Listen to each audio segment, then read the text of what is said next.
We just got back from the beach and I am in spring cleaning mode. I am ready for fall to get here and I wanted to clean everything. I just got in the Bissell Little Green, which has quickly become an obsession in my house.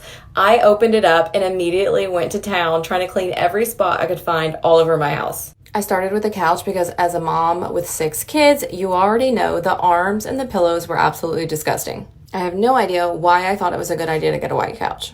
This little machine right here, though, it's packing a big punch because it got it super squeaky clean. There were spots on there that had been there for literally months. Like this one right here, it came right off. It took like zero effort whatsoever. It's a really cool device, though. It's super easy because you can move it around because it's very portable. It has a large tank with lots of water. It has a really powerful suction, and it's really cool because you can actually see the dirty water coming through, which makes you want to just keep going and keep going. It's an obsession. It's fine. If you think I'm joking, look at that dirty water. That was just my couch.